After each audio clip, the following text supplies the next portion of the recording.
Welcome to Fabulosity for you, and my name is Angie. If this is your first time visiting my channel, please click that subscribe button and click the notification bell so when I upload videos, you will be the first to know. Like this video and make a comment. This channel is about fashion, relationship advice, and lifestyle. And this is not your first time visiting my channel, well, welcome back, my queens, and welcome to the kings, and welcome to all of my fabulous ones. Welcome, welcome. Today, I'm going to be doing a review of The Reckoning of Sean P. Diddy Combs. But before we get into that, I want to say happy Christmas Eve. Today is Christmas Eve. This is my favorite time of the year. And even though I have, what's been happening with me, I am still going to enjoy my holiday because my father will want me to. Okay? And so I am all decked out in my Christmas sweater. I'm in the Christmas spirit. I still have to wrap my gifts, put them under the tree. And then tonight, I'm going to be watching It's a Wonderful, I think it's called It's a Wonderful Life. And that's one of my favorite movie to watch on Christmas Eve. Okay? So go get your food, go get your snack of choice, go get your drink of choice, and come back and sit with your girl and text, email, call. You better stick a letter in a bottle, baby, and let everybody know that Angie is on the line. Okay, so let's get right into this. This is my Christmas cup, and it lights up. So you see, I'm all into the Christmas spirit. I'm into the Christmas spirit. Okay. Let's get into this documentary. So this documentary, it came on Netflix. I believe it started November 7th is when it came on. And it has 4 episodes. 4 episodes. And so I watched it a couple of weeks ago. Actually, the day it came out. And I was like, okay. I watched it all the way through. It was really, really good. And so I liked how they put it together. It was well put together. I'm not going to go into every situation and scenario of the documentary because I want you to watch it, okay? But I'm just going to tell you things that stuck out with me and what I thought and all of the things. Okay, so the documentary opened up with Diddy's childhood friend, as when he was a child, his friend he was best friends with. He said that Diddy's mom always had a Cadillac in the driveway. Now, no time did she never have a Cadillac. Now, Diddy's mom did a lot of different things to make money. She did say that she did after hours. She had an after hours job. And it led you to believe that the mother was probably a prostitute turned madam. Okay? His father was a gangster, and she never wanted him to know that. The childhood friend said that Diddy had the finest clothes. It showed him in fur coats and hats, and it had a little feather in it, that he was really dressed sharp. Now, when I saw the pictures, it looked like he was a little baby pimp. That's what he looked like.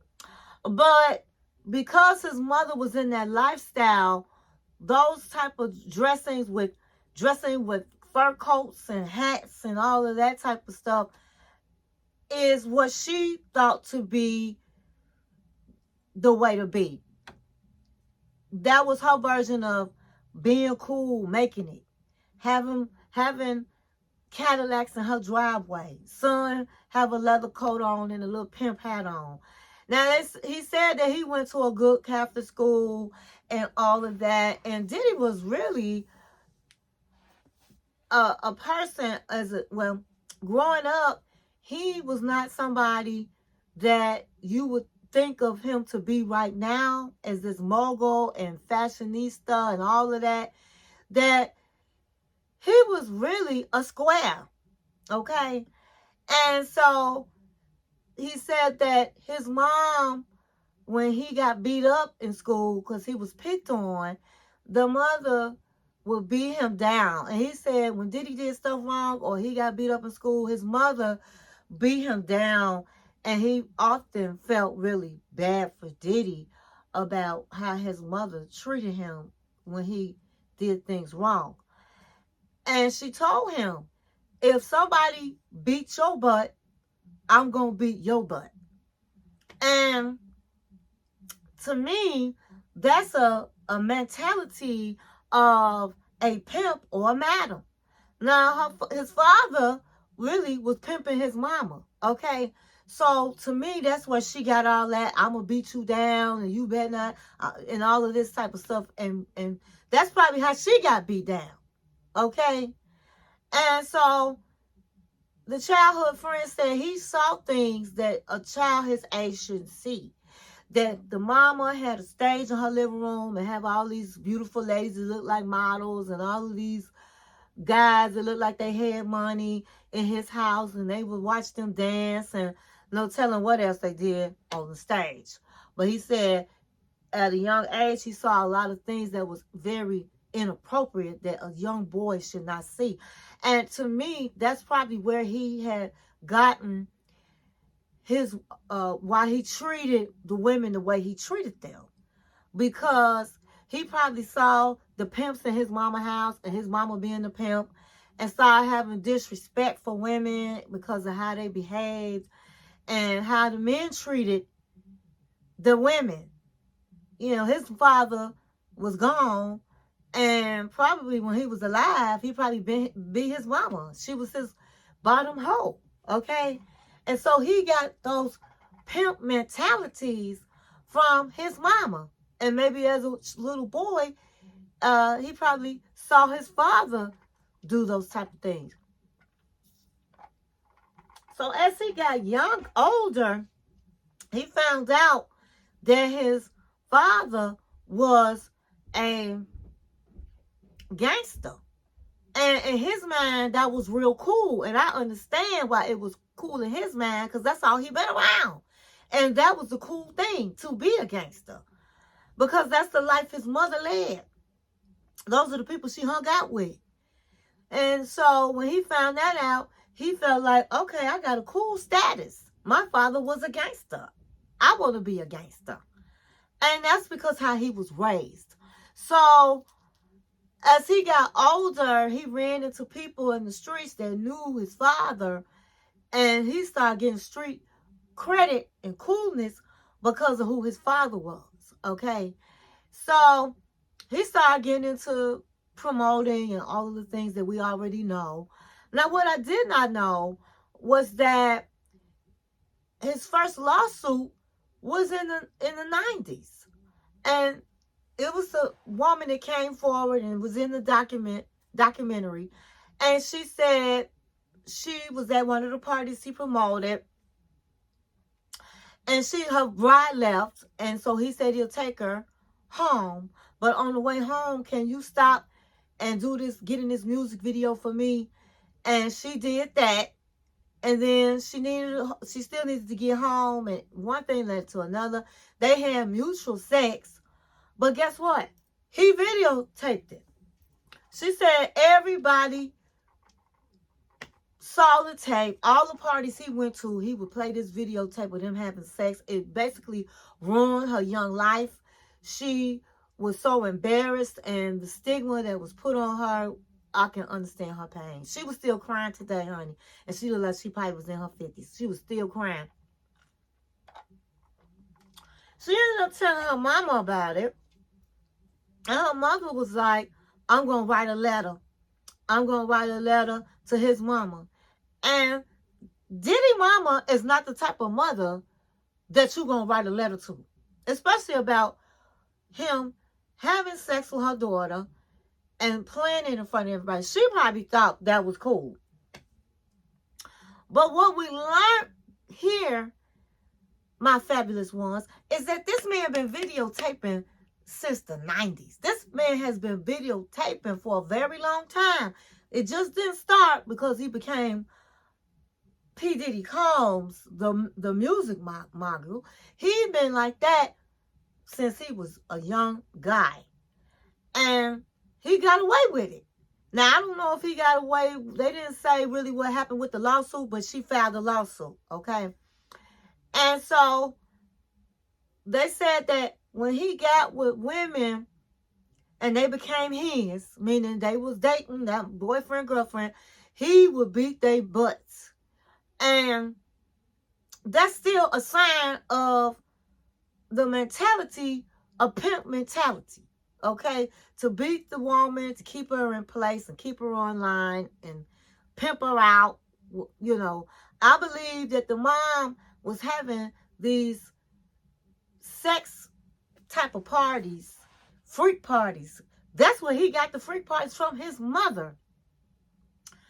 And all of this that's going on, it just all ties together. So after that, it talked about him getting into promoting and how so many people would come to his parties that somebody died at one of the parties, okay? And it was crazy. But he was mad popular. And so he got out of that. It showed a lot of different times that he got out of things, but was always in trouble. So him being in trouble was something that happened a lot of times. It touched on J-Lo and how he got out of that. A whole lot of different incidents that he was in, and he got out of it. And so it just lets you know what happened to Diddy was bound to happen, because this is stuff that he's been doing. And eventually, the house is going to fall down. And that's what happened when he got arrested. And so the video did touch upon the days that led up to him being arrested. And it's some of the things I've already talked about, and I don't really want to get into it because I don't want this video long. If you have not watched my celebrity gossip videos featuring Diddy and Diddy's trial, go to the playlist on celebrity gossip and let it play out. I have a lot of information. This documentary really didn't tell me anything new because I've been doing a lot of celebrity gossips, going through his trial, reading a lot about him, looking at other documentaries. And so it's only a few things that I really didn't know watching this documentary. But it was still interesting to watch. Okay, so I'm going to skip over him getting into the music business and him being starting up Bad Boys. Now, what I will say about that, this childhood friend, he said in the beginning, they were so close, Diddy gave him 25% of his company. And then he said one day he came to the office when he was working and he had a baseball bat, and he was like, listen, I need my 25% back. I need to make a deal, and I need that 25% back. And if I don't get it back, I'm going to crush you in your head. I'm going to hit you in the head with this.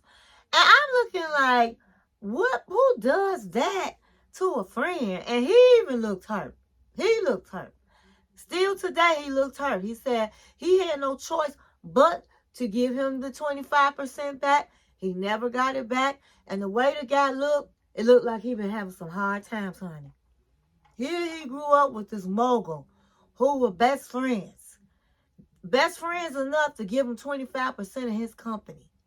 And he gave him a big time job too. And then you come at him with a bat, and you never did come back and hand him money after he made millions. In the documentary, he looked like he had some hard times, guys. And so he was hurt telling this story. So they started talking about how he built up his record label, and how he was involved with a lot of gangsters with the startup money. And so he has links to a lot of gangsters. And that's why he called it Bad Boy Records. Okay? And so I'm not going to go deep into that, but it talks about that. It goes into how he has always been jealous of his artists. And that's why he was always in everybody's video doing this. Dancing. Okay? Because he wanted to be really eyes on him. He was somebody that, as I said, he was jealous of his artists, and he made them be, and he made them pay him to be in his videos, whether they wanted it or not. He will take money out of their check for him being in the video. And he was preparing to be in front of that camera. But what I didn't know is, they said he had no talent. He could not rap to save his life. Just to do a line, they had to do it over and over and over. He had to have a coach. It took a long time just to get one line. So it took a long time just to make a record. But everybody can't be a rapper. But everybody didn't have the connections and money the way he did to become a rapper. And so that I didn't know. They say he was very jealous of Tupac and Tupac's fame, and the crowd loved him and the way Tupac dressed. So the record label, the people that worked with him at the record label decided he needed a makeover. And they was showing him how to dress, how to walk, how to talk, how to act. Back then, he did not smoke. He didn't do drugs. They say he didn't drink, but a lot of celebrities said every time they saw him, he had a bottle of champagne, and a bottle of champagne is a drink. But maybe they meant he didn't drink mixed alcohols. I don't know. But they say he was a square. After he sat up and got his makeover and his style and his swag, they taught him how to have swag and all of that. He went for his number one baby mama, Kim Porter. And she, at the time, worked in the front desk, okay, before he took over the company, before he got to Bad Boys. And that's when they started their romance. And she was with, as I said before, she was with L.B. Shore, but she went for the highest bidder, which was Diddy. Everybody knew Diddy was going to eventually blow up, okay? And she went with the money. So they said that really she was the love of his life. She was the only one he really had respect for, okay? She knew how to handle herself with him. And they said it wasn't until later on that he started beating her, okay? And that was just his MO. He would whine and dine you and love you and then start beating you. But he waited a long time before he put his paws on her, okay? So he was jealous of Diddy, and he started being jealous of Biggie because he wanted to be the ones that everybody's applauding in front of all the lights, camera, action. He loved that. And so when Diddy was unalived, that's when he came out. And he was ready, honey. He was ready for the world because he had been practicing and he had been preparing. And I told you guys in my video, some of my past videos on Diddy, that it turned out Diddy was the one that put the hit out on Biggie because Biggie wanted to leave his record label, because they said that once you sign a deal with him, they give you a check and then you didn't see no more money, okay? And he was taking people's money. He was doing a lot of illegal things where people wasn't getting paid and you didn't get your right paycheck. And he did that. I'm going to put this down some a little bit. He did that to Biggie, who was supposed to be his guy. supposed to be his guy. And so it just was a shame how he did these people. I don't like the camera like this. Sorry, guys. Trying to fix the camera. Okay. And so what ended up happening, he put the hit out on Diddy. And they say he put the hit out on Tupac because he was jealous of Tupac. And so it's sad because Biggie was supposed to be his friend. He put the rift between Biggie and Tupac. They liked each other. They supported each other. But Diddy didn't want that. So he the one that created the West Side and East Coast rift. So it went all into that. And then it talked about how, again, he was always in trouble. And he would always get out of trouble. And then we're going to go into, he had an artist, well, he had a producer. And right now I can't think of his name. I don't know if it's Lil Ray or Lil Joe or something like that. But he was a producer of his album Love. And he went through this contest to win the spot. And he did. So he's very talented. When he won, Diddy moved him out to his Miami home like within days. Okay? They started on the album. He said Diddy had absolutely no type of talent, where it took about 6 months for him to get one line right.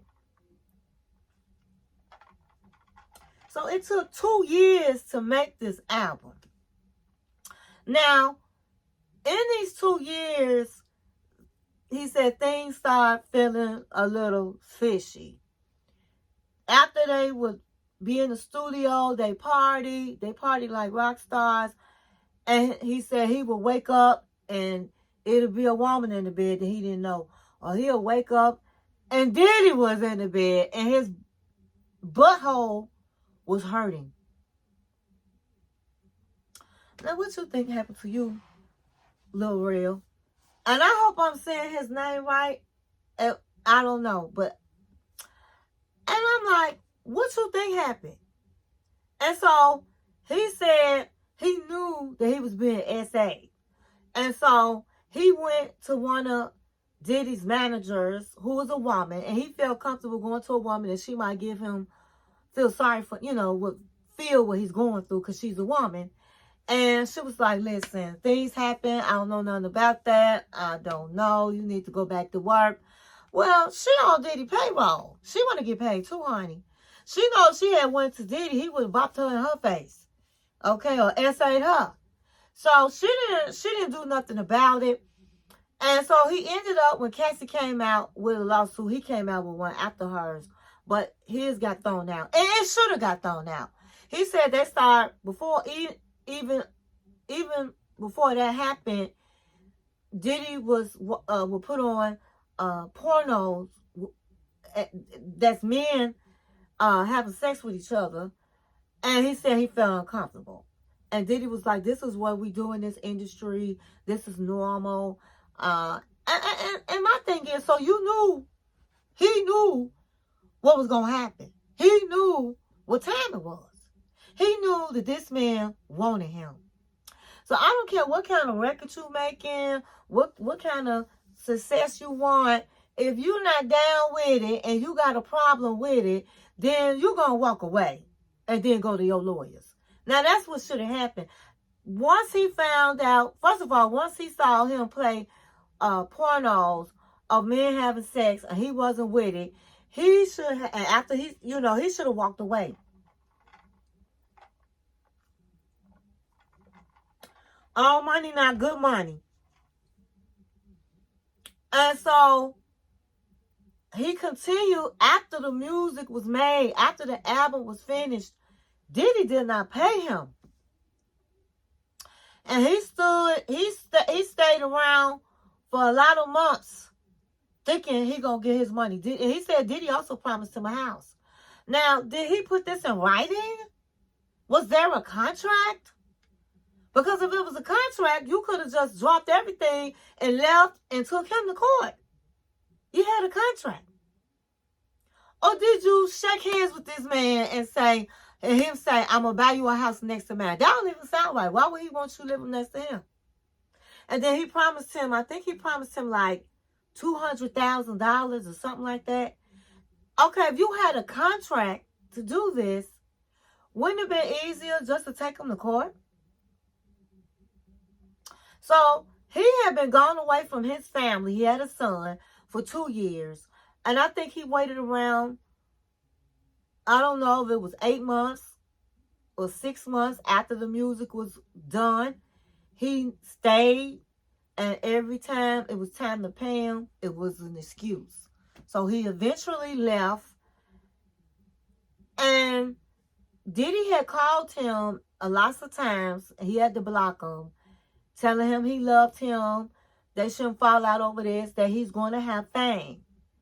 And see, that's why what Diddy feel like, okay, you didn't get your money, but everybody going to be talking about you because my record won lots of awards.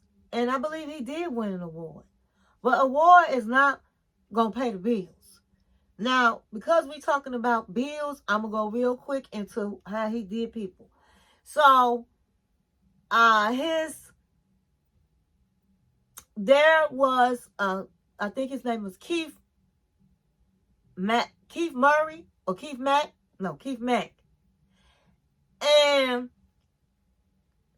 he passed away, but his wife was on the documentary and saying how he didn't get paid, and they was so broke all the time that her daddy had to pay bills in the house. And this one time, I guess they was on tour, and they were going to get paid soon, and they didn't have no money.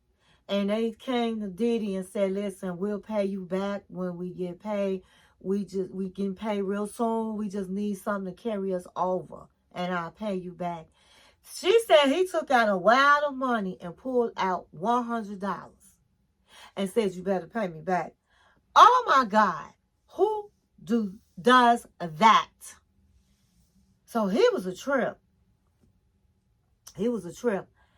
And so it was a lot of artists that came forward. I think Dawn from Making the Band, she was like, I needed money. I had no money. He didn't give us no money. And I had a child, and they were going to take my kid, and I needed money. And I begged him for the money. And he said, I know, you can't have the money. I'm not giving you no money. So he was big on not giving the money. And I understand if these was friends, but these are your artists, people working for you, and you know doggone well you cheating them out of millions of dollars. So what harm would it have been to do something like that sometime for people, since you know you stealing their money? And so this documentary didn't really have anything to do with his trial. It just spotlighted how he is just simply not a nice person, and how he basically robbed his artists, and how he did people. And so I then start looking at YouTube streets to see what people thought about it. And I would say that, what's his name? One of the guys, what's his name? Joe Deal or Jim Deal. He said that he was supposed to be in the documentary. Everybody was looking for him to be in it. 50 Cent personally called him to ask him to be in it. He asked for $50,000. 50 Cent said he would give him the money. He ended up talking to one of the other producers, executives, producers, and the director of the documentary. It was a woman, and she told him, you can be in the documentary, but we're not paying you. And she was like, that's BS. I talked to 50 Cent, and she said, well, let me just tell you this. 50 Cent is an executive producer, but by name only. We used him so everybody would start looking at the documentary. But he has no say-sos about people getting paid. He has no say-sos. So that was interesting to hear that he just was in name only. He really didn't have any say-sos about the documentary. But they put him like the lead, like he really was the creator of it when he was not. And so I'm just going to call him Mr. Deal because right now I can't think of his name. And he said that it was all right. It was all right. It was entertaining. It could have been better because it really didn't give information that people really didn't know. It just took information from other people's documentary and put it together. That if he was on there, he would have had stories that nobody knew about because he worked with this man. He was with him all the time for years. I agree with that. And I said that. I didn't think, it really didn't tell me anything that I didn't know. But it was well put together and it was interesting because I watched all 4 episodes back to back. So I think Gene Deal, that's his name. I think Gene Deal should have been in the documentary. I think Jaguar White should have been in the documentary. They asked Jaguar White what she thought, and she said the same thing. They weren't saying nothing that wasn't new. She thought it was well put together, she said. And she didn't agree with some of the things that happened. And I don't want to get into that because then it'll be a long video. But I'm just going to say this. The reckoning of Sean P. Diddy Combs was very interesting. I recommend it. It was good. And so if you have not checked it out, check it out. I think you will enjoy it. And that's all I'm going to say about this documentary because I don't want this videotape to be long and you guys can watch it for yourself. Over the holidays, I'm going to have the clothing, the fly fashions from the collective haul I had right before Thanksgiving. I'm going to do that. I'm going to also be showing you what's new in my closet or what I got for Christmas. And I'm going to start doing the review of the Housewives of Beverly Hills. I'm choosing to do them because I love the Housewives of Beverly Hills. I really enjoy doing the Braxton Family Values reviews, recaps. I enjoyed that. And so we got a lot to look forward to. You guys have a lot to look forward to. And that's all I have. That's all I got. And again, enjoy your holidays.